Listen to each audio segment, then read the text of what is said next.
Assalamualaikum warahmatullahi wabarakatuh.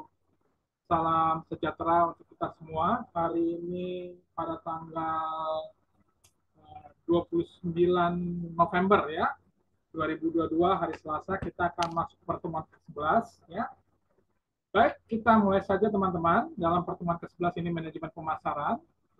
Dan saya ingatkan nanti mohon teman-teman on kamera ya, on kamera teman-teman agar uh, ini bisa menjadi bukti kita uh, oleh pimpinan STIEIG ya, Ibu Dr. Erna Widodo.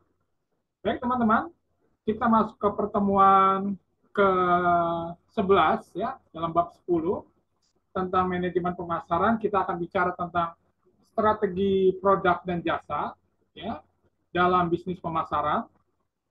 Ya, dalam manajemen pemasaran ini mohon teman-teman nanti mencatat ya beberapa tulisan ya supaya tidak ketinggalan.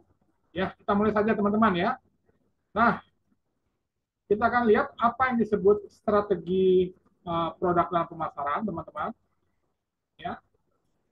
Dalam bab ini kita akan membahas mengenai strategi produk dalam peranan bauran pemasaran marketing mix ya. Jangan lupa marketing mix apa ya? 4P itu ya. Produk yang dipasarkan atau dijual hendaknya produk yang sesuai dengan kebutuhan dan keinginan konsumen. Harap diingat, ya, apabila konsumen tidak puas dengan produk yang dibelinya, maka konsumen akan meninggalkan perusahaan Anda. Ya. Artinya di sini Anda harus menjaga hubungan atau relasi ya, terhadap konsumen agar konsumen loyal terhadap loyal dan membeli produk Anda ya secara berkesinambungan ya.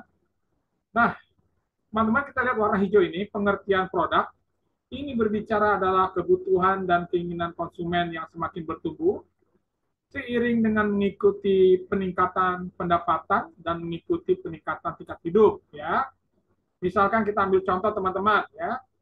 Misalnya tahun 1980 mungkin orang tua Anda sebagai keluarga baru membutuhkan rumah kecil ya. Mungkin dalam rumah tipe 21 ya. Tahun 1990 10 tahun kemudian meningkat dengan ingin memiliki kendaraan seperti mobil kecil atau sepeda motor ya. Tahun 2000 mungkin juga orang tua Anda pindah ke kota besar, ke kota Jakarta dengan membeli kebutuhan rumah ya, sehingga dengan rumah lebih besar mungkin lebih terpuaskan, keluarga bisa ngumpul ya, dan ya ada peningkatan taraf hidup ya. Tahun 2007 ada peningkatan lagi, yaitu butuh kendaraan baru lagi dan seterusnya ya. Ini mungkin Anda masih ingat dalam teori Maslow ya, di mana saya sudah ajarkan teori Maslow ya tentang kebutuhan manusia yang akan meningkat ya dari tahun ke tahun dan juga akan bertumbuh ya sesuai dengan peningkatan pendapatan keluarga atau orang tersebut atau masyarakat tersebut ya. Nah, kita lanjutkan teman-teman. Aspek strategi produk, mohon diperhatikan teman-teman. Ya. Dalam aspek strategi produk ada 3 hal yang dilihat dari aspek produk. Pertama adalah produk inti atau core product, ya. Lalu ada juga produk yang diperluas, ya, augmented product, ya. Lalu berikutnya ada produk formal atau formal product, ya. Kita kasih kesempatan, ya. Terima kasih, Yohanes sudah masuk, ya. Ada 3 hal ya, perhatikan produk inti, produk yang diperluas, produk formal. Contoh misalnya PT Kompas Gramedia Group ya, produk intinya apa ya? Ini kampus kita ya, percetakan koran Kompas ya, ada buku dan berbagai harian surat kabar serta berbagai produksi majalah ya. Lalu produknya diperluas lagi ya. Mungkin teman-teman tahu ya, ada Kompas TV ya, Kompas televisi berita ya. Lalu ada Kompas YouTube official ya. Ada nih ya Kompas YouTube-nya ya. Lalu ada juga toko buku Gramedia ya, mungkin ada tidak asing lagi ya. Lalu ada Kompas digital online dan berbagai produk lainnya ya, produk yang diperluas ya. Lalu ada produk formal, kita sudah tahu desain, bentuk, coraknya ya, daya kualitas produk ya, jasa ya, daya tarik ya, kemasan ya, bagaimana kemasan dari Kompas Gramedia Group ya, nama merek ya, nama merek kita tahu koran Kompas ya, ya. Jadi ini ya contoh-contoh yang lebih familiar, lebih umum ya, saya berikan contohnya ya. Nah, kita lanjutkan lagi teman-teman. Nah, bisa kita lihat gambarnya misalnya toko buku Gramedia. Nah, ini teman-teman ya, bagaimana suasana toko buku Gramedia ya dalam dalam satu grup, Kompas Group ya. Nah, ya mungkin Anda sudah lihat di berbagai mall-mall ya di Jakarta, Tangerang, Bekasi, Depok atau di seluruh Indonesia ya. Ya, kita lanjutkan lagi teman-teman. Nah, ini berikutnya misalnya Kompas TV ya. Kita lihat ada berbagai acara ya, ada acara breaking news, Aiman ya, lalu penyiar-penyiarnya ya, yang sangat mumpuni ya, sangat apa ya, sangat luar biasa ya. Nah, tentunya dari produk Kompas berkembang ya menjadi tadi kita lihat teman-teman ya, ya ada percetakan koran Kompas, buku, harian surat kabar, majalah ya, lalu ada Kompas TV, Kompas YouTube dan berbagai hal ya. Nah ini ya, contohnya kita lihat tadi saya ulangi lagi foto Gramedia ya, lalu ada juga Kompas TV sebagai saluran berita ya, siaran berita ya. Ya, kita lanjutkan lagi pada slide berikutnya. Ada gambar 3 aspek produk teman-teman. Nah, mohon perhatikan ya, tadi saya bicara produk inti, produk formal, produk yang diperluas ya. Artinya produk inti artinya inilah lihat garisnya ya, ada manfaat inti ya. Artinya ada desain, ada bungkusnya, ada packagingnya ya. Lalu ada merek ya, tren mereknya ya. Anda tahu Kompas Gramedia bentuk mereknya Anda sudah tahu ya. Sudah saya berikan contohnya ya. Lalu mutu produknya ya sehingga konsumen puas atau Anda sebagai mahasiswa atau pelajar membeli produk Gramedia Group ya puas dengan hasil cetakan, hasil isi kualitas produknya ya. Lalu garansi ya. Kita lihat ada produk formalnya ya. Produk garansi, ada pemeliharaan teman-teman ya. Ada instalasi, ada pengiriman ya, pengiriman barang ke cabang-cabang apa ya, berbagai perusahaan Kompas Group ya. Sebab kan Gramedia ini banyak cabang-cabangnya ya, ada di Pondok Indah, ada di Gandaria City, ada di Mall Taman Anggrek ya, atau di daerah Bekasi atau daerah Depok juga ada ya. Saya lihat ada di Depok ya, dan di berbagai seluruh Indonesia ya. Lalu kita lihat produk yang diperluas, artinya semua ini satu kesatuan ya, dari instalasi, desain, manfaat inti, merek, garansi, pemeliharaan, ya, bungkus, packaging, mutu dan pengiriman ya, jadi satu kesatuan produk yang diperluas ya. Nah, kita lanjutkan lagi teman-teman. Jenis klasifikasi produk ya, mohon diperhatikan teman-teman ya. Produk yang di iya, kita lihat Giovanni, silakan masuk Giovanni ya. Iya, Giovanni, silakan masuk ya. Tolong teman kita satu lagi ya, si Orlando tolong diingatkan hadir ya. Lalu produk yang dapat diklasifikasikan menjadi beberapa jenis ya. Pertama, kita lihat berdasarkan daya tahan produk ya. Artinya pertama produknya harus tahan lama ya. Tahan lama artinya bisa digunakan dengan waktu yang panjang atau waktu yang tahun yang lama ya. Misalnya kita lihat rumah ya, mobil, sepeda motor, atau sepatu ya, sepatu bisa 1 tahun ya atau 1,5 tahun baru kita ganti ya. Lalu barang yang tidak tahan lama ya, misalkan kita lihat makanan ya, kertas ya, dan lain-lain ya. Lalu daya tahan produk yang lain, jasa ya, jasa seperti apa? Kantor pengacara ya, kantor keuangan, kantor auditor dan lain-lain ya. Setelah A berdasarkan daya tahan produk, kita lihat yang B, teman-teman ya, berdasarkan tujuan pembeliannya, ada barang konsumsi ya. Barang konsumsi seperti apa ya? Ada beberapa hal, misalnya kebutuhan pokok ya. Kebutuhan pokok seperti 9 bahan pokok ya, beras ya, lauk pauk, kecap ya. dan berbagai kebutuhan yang pasti Anda beli ya, karena untuk kebutuhan hidup sehari-hari ya. Lalu juga ada barang pelengkap ya, barang pelengkap seperti apa? Elektronik ya, TV ya, komputer, atau sekarang Anda hari ini menggunakan handphone pintar ya, Android ya, dan berbagai produk yang melengkapi kebutuhan Anda ya. Lalu berikutnya ada barang mewah, specially goods ya, barang mewah mungkin barang-barang yang mahal ya. Kalau Anda mencapai titik kemampuan atau pendapatan yang luar biasa ya, mungkin Anda bisa membeli barang-barang mewah ya. Lalu berikutnya barang industrial ya, ada juga bahan dasar dan suku cadang ya. Lalu ada perlengkapan pabrik dan perusahaan ya. Ya, kita lanjutkan lagi teman-teman. Proses pemilihan nama merek atau brand name ya, ini penting sekali ya.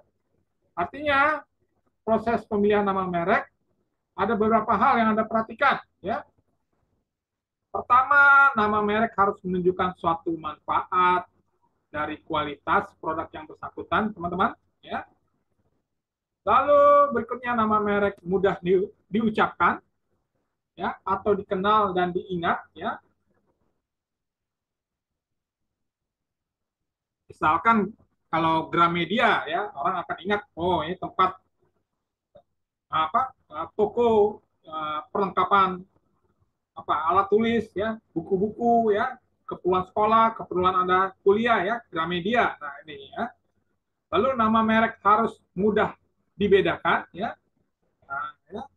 Lalu D, kita lihat nama merek harus produk welcome dengan berada di negara asing ya. Artinya produk Anda yang jual di negara asing ya, artinya produk Anda bisa diterima ya, diterima oleh masyarakat di sekitar situ ya, atau di wilayah tersebut ya. Lalu kita lihat teman-teman, nama merek harus didaftarkan agar memperoleh perlindungan hukum ya teman-teman ya. Lalu berikutnya nama merek harus unik dan tidak boleh sama dengan merek perusahaan lain ya. Kita lihat kalau kendaraan mungkin yang familiar ya, Toyota, Suzuki ya, Hyundai ya, ada juga Wuling ya. Kalau hotel mungkin Anda ingat Hotel Hilton, Hotel Mandarin atau Hotel Mandarin ya, Hotel Sahid. Nah ya. Lalu telepon pintar Anda atau seluler Anda ya, mungkin lebih ingat dengan merek Samsung, Nokia ya, atau produk-produk lainnya ya. Nah, Anda lebih mengerti lah ya. Ya, selanjutnya kita lanjutkan lagi ke slide 10 teman-teman. Nah, gambar proses pemilihan nama merek ya. Ini mohon nanti Anda ingat-ingat, nanti saya akan tanya dalam ujian akhir semester.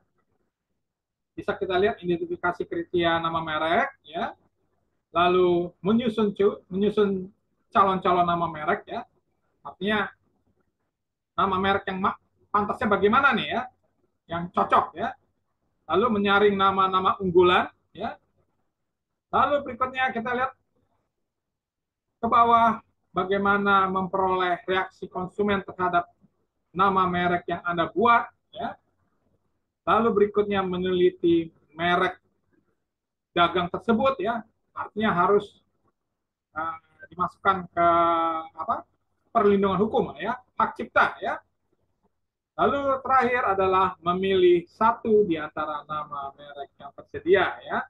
Nah, ini artinya saya sudah beri gambaran flowchart-nya bagaimana proses pemilihan nama merek produk Anda atau produk dagang Anda atau produk jasa perusahaan Anda ya.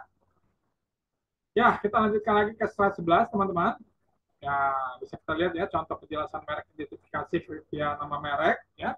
Misalnya Toyota Kijang Innova menunjukkan perubahan status ya, dari mungkin dulu ada namanya Toyota Kijang Doyok ya, saya lupa tuh ya, atau Toyota Kijang Kapsul ya. Sekarang berubah menjadi produk mewah berkelas ya, namanya Toyota Kijang Innova, ada lagi Ribbon ya, dan sebagainya sebagainya ya.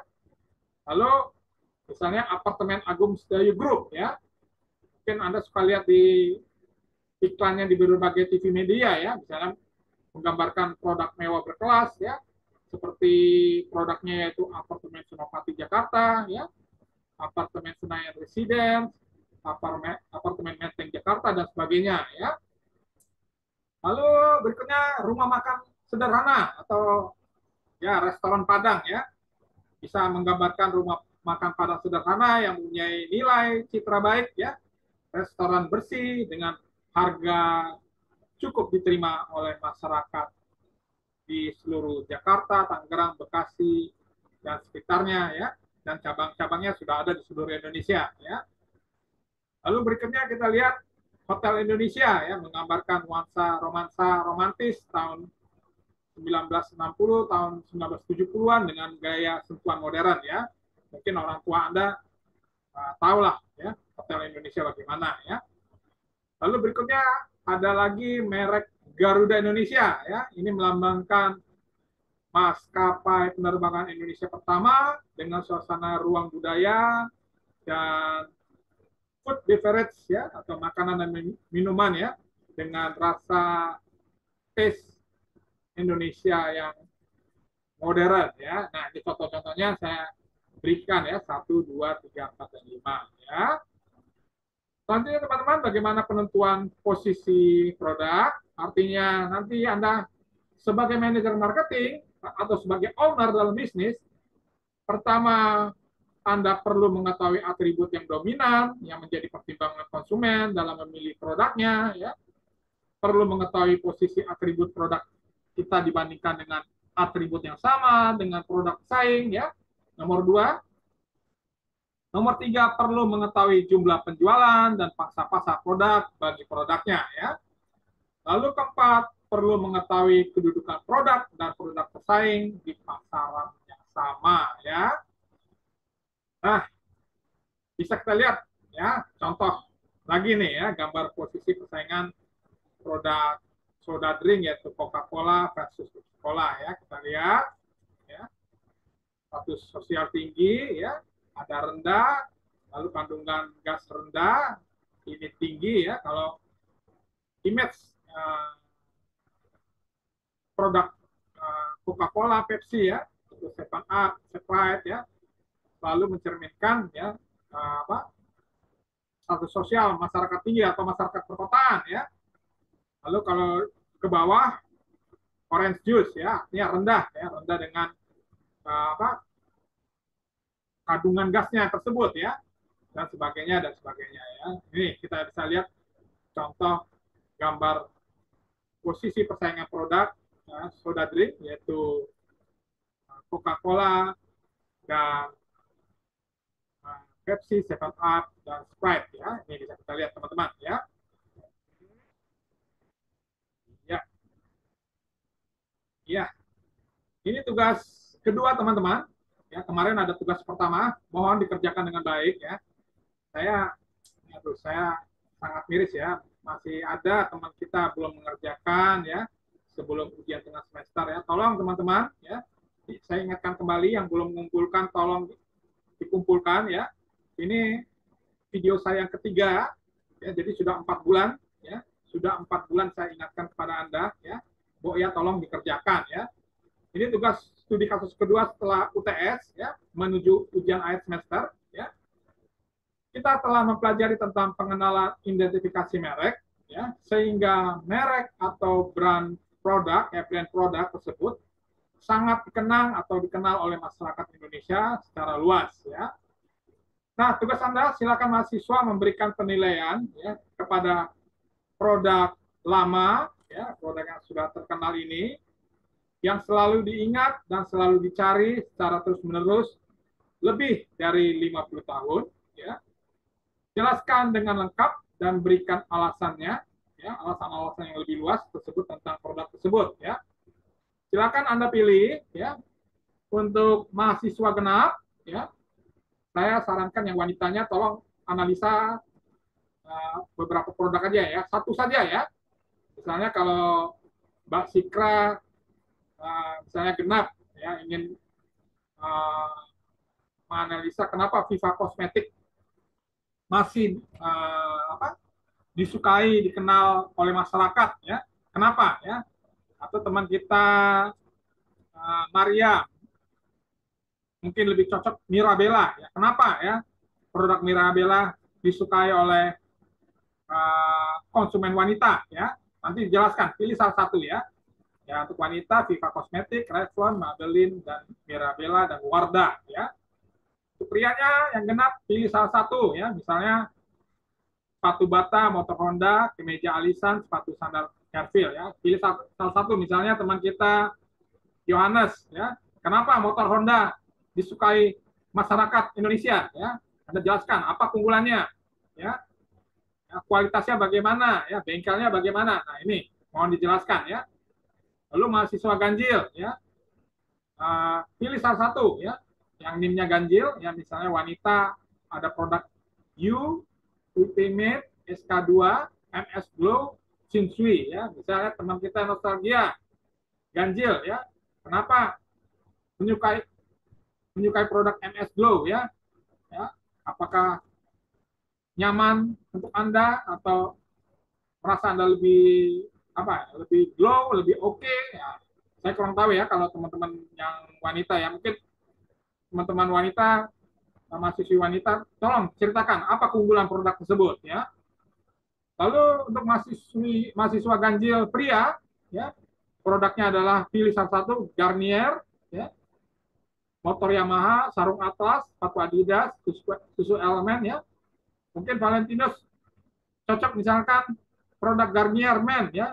Kenapa nih produk Garnier Men Anda sukai ya? Apa kelebihannya ya? Nah, ini mohon di analisa ya, diketik dengan baik ya. Kadang-kala saya memperhatikan tolong diketik dengan ya penjelasan yang secara lengkap ya, sehingga nanti Anda akan terbiasa pada saat penulisan akhir sidang skripsi ya. Jadi nanti ada tugas 1, tugas 2, tugas 3, tugas 4 ya, mohon dikerjakan dengan baik dan rapi sehingga saya harapkan nilai Anda ya harapan A ya, mohon kerjakan dengan baik ya dan dikumpulkan bersamaan dengan ujian akhir semester ya. Baik teman-teman, kita sudah menuju 30 menit pertama 11 ini ya, yaitu manajemen pemasaran, strategi produk dan jasa dalam bisnis pemasaran ya. Saya sudah berikan tugas 1, tugas kedua ya. Ya, saya akhiri dan saya minta on kamera agar saya screenshot ya, untuk laporan ke kampus kita. Oke, iya. Nostalgia, Valentinus ya. Saya screenshot dulu teman-teman ya. Teman-teman ya. Oke, iya. Oke. Ya, teman-teman, kerjakan dengan baik ya. Giovanni, saya tunggu lagi manajemen pemasaran ya. Usahakan ya minimal B ya. Syukur-syukur, syukur-syukur harus deh, harus A ya. Usahakan A teman-teman ya. Saya selalu ingatkan teman-teman jangan nilai C ya. Karena kenapa? Sayang sekali ya nanti Anda bekerja di bidang marketing atau operasional, teman-teman, nilai C ini ya, Anda akan dipertanyakan teman-teman ya. Usahakanlah ya. Ini kita hanya bertujuh ya. Jadi kesempatannya lebih luas, ngobrol-ngobrolnya enak ya. Usahakan agar bisa nilai A gitu ya. Kalau nggak bisa A ya B ya. Sehingga kalau Anda nilainya A atau B ya untuk mencapai indeks prestasi 3,5 insya Allah bisa tercapai ya teman-teman ya. Baik, ini pertemuan kita teman-teman ke-11 ya. Saya ucapkan terima kasih atas pertemuannya. Tetap semangat teman-teman. Dan nanti kita akan bertemu jam 1 siang ya. Manajemen operasional ya. Kerjakan dengan baik ya. Tetap semangat. Akhir kata saya ucapkan wabillahi taufiq hidayah. Wassalamualaikum warahmatullahi wabarakatuh. Terima kasih teman-teman. Sampai jumpa nanti jam 1 siang ya. Terima kasih. Sampai jumpa. Terima kasih Pak. Selamat pagi. Selamat pagi. Sukses selalu ya, sukses selalu.